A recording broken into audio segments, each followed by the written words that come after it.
Amigos, ¿qué tal? ¿Cómo están? Les saludo muy contento de que cada vez estamos más cerca de Transforma tu entorno 2013. Es muy emocionante, han sido días de mucho trabajo, no solo en Transforma tu entorno 2013, sino también en el servicio al Señor y ha sido increíble.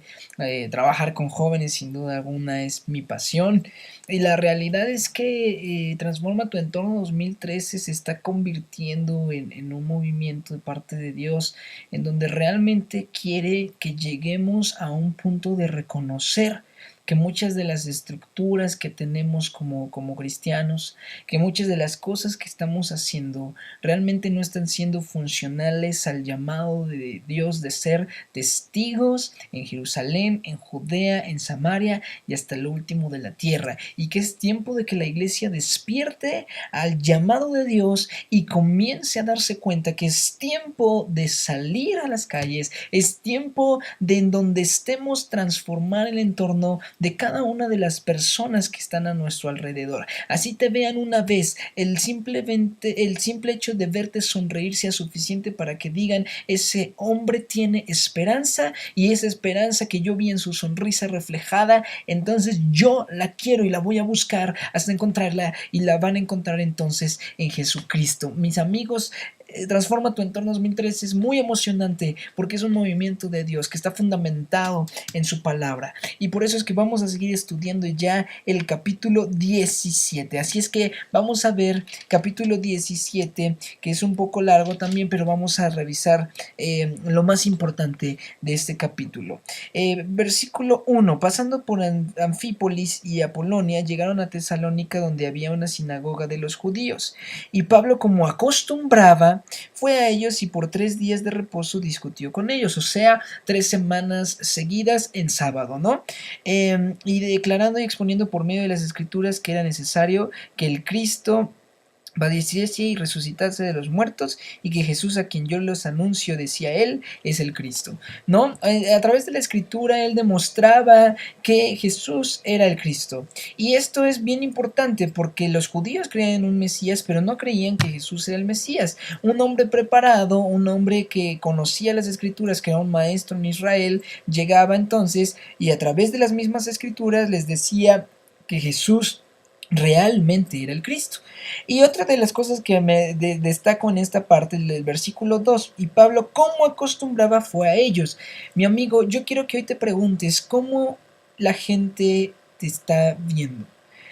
¿Cuáles son las costumbres que está viendo la gente en ti? La gente ve en ti la costumbre de hablar de Cristo. La gente ve en ti la costumbre de hablar a los demás con nuestras vidas, de pensar por los demás antes que por nosotros mismos, de estar orando ni siquiera por las almas, por el país, por el presidente.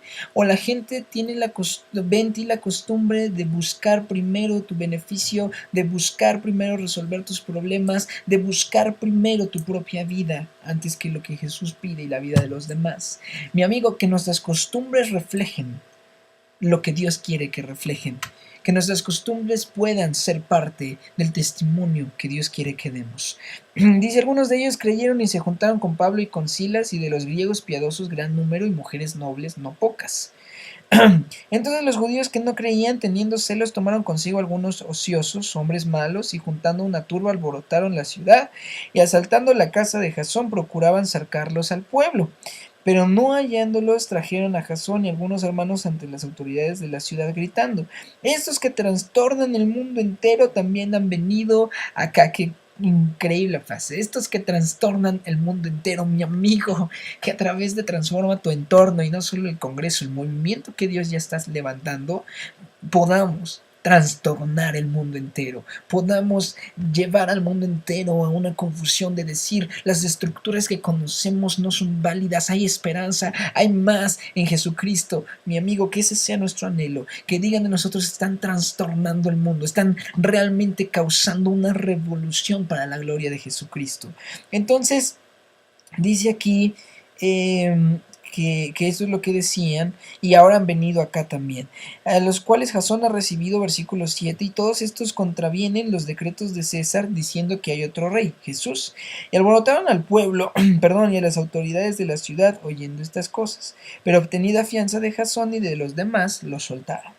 Y inmediatamente los hermanos enviaron de noche a Pablo y a Silas hasta Berea, y ellos habiendo llegado entraron en la sinagoga de los judíos. O sea, vuelven a ser perseguidos en Tesalónica y ellos son mandados hasta Berea, pero ahí vuelvo a insistir en lo mismo, no se van a esconder, no se van a refugiar, no van a pedir refugio como tal y dejar de predicar la palabra, van y los encuentras de nuevo en la sinagoga hablando de Jesucristo.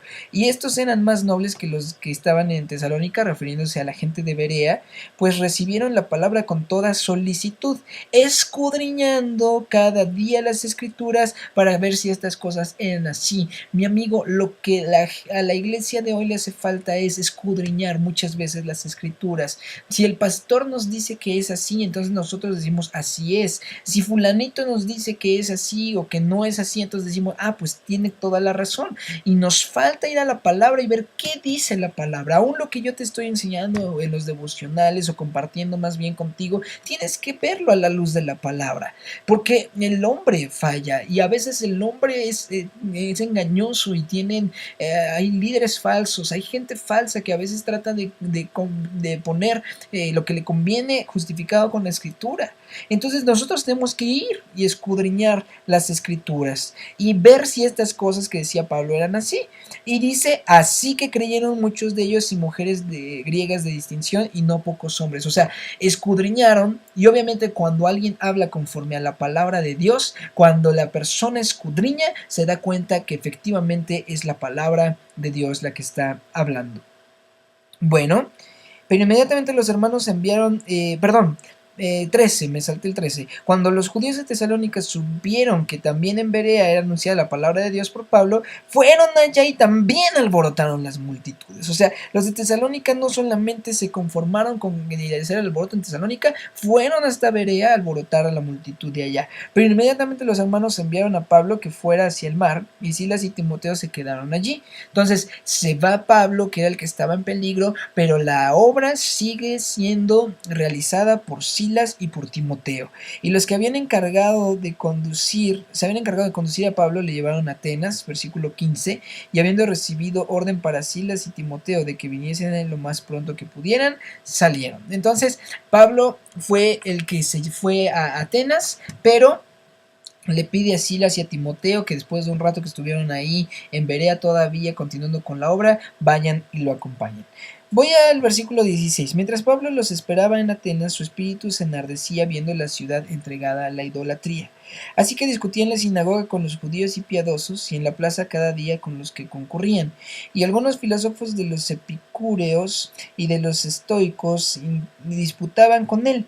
Y unos decían, ¿qué querrá decir este palabrero? Y otros, parece que es predicador de nuevos dioses, porque les predicaba el evangelio de Jesús y de la resurrección. Fíjate, la palabra enardecer del versículo 16, su espíritu enardecía viendo la ciudad entregada a la idolatría. Yo te quiero compartir algo, mi amigo, en este devocional. Yo a través de la palabra y a través de Pablo vemos lo importante de enardecer. Y el mejor ejemplo que yo tengo hoy es mi madre. La realidad es que mi mamá siempre ha tenido un espíritu enardeciente por un país tan idólatra como en el que vivimos. El problema es que me doy cuenta que nosotros como cristianos, que deberíamos de estar sensibles, no tenemos este espíritu enardeciente por ver la idolatría que hay a nuestro alrededor. Incluso a veces participamos de ella. Me dirás, Alex, ¿cómo crees? Yo no adoro a la Virgen, o yo no tengo a San Antonio de cabeza para el novio, o yo no sé qué tantos santos hay para qué tantas cosas. Pero la realidad es que la idolatría muchas veces no está en un santo, sino está en un objeto, en una red social, en una persona, y a veces nosotros somos partícipes de esta idolatría. Oremos en este día, mi querido amigo, a 17 días de Transforma tu Entorno 2013, te pido, mi amigo, que ores y que el Señor empiece a enardecer nuestro espíritu para hablar de su palabra. Discutía pues con ellos entonces, y Y dice en el 19, tomándole le trajeron a al Areópago, diciendo: ¿podremos saber qué es esta nueva enseñanza de que hablas? Pues traes a nuestros oídos cosas extrañas. Queremos pues saber qué quiere decir esto, porque todos los atenienses y los extranjeros residentes allí en ninguna otra cosa se interesaban sino en decir o en oír algo nuevo, típico de la cultura griega de este tiempo. Entonces Pablo, puesto en pie en medio del Areópago, dijo: varones atenienses, en todo observo que son muy religiosos, ¿no? Porque pasando y mirando sus santuarios, hallé también un altar en el cual estaba esta inscripción: al Dios no conocido, al que ustedes adoran pues sin conocerle, es a quien yo les anuncio. Me interesaba leer esta parte del versículo, eh, del pasaje, perdón, porque mi amigo, nosotros a veces tenemos, otra vez, perdón que insiste en esta palabra, pero es que las estructuras nos han hecho mucho daño. Una estructura de cómo testificar, ¿no? De cómo hablarle a la gente. Bueno, voy a llegar y le voy a decir esto, esto y esto, y ya lo sabemos de memoria. La cuestión es que alguien que está lleno del Espíritu Santo, como lo era el caso de Pablo, puede y tiene la capacidad de parte del mismo Espíritu Santo de utilizar cualquier cosa o circunstancia a su alrededor para introducir el Evangelio de Jesucristo. Fue así que Pablo usó lo que a lo mejor algunos legalistas hoy dirían: ¿cómo se atreve?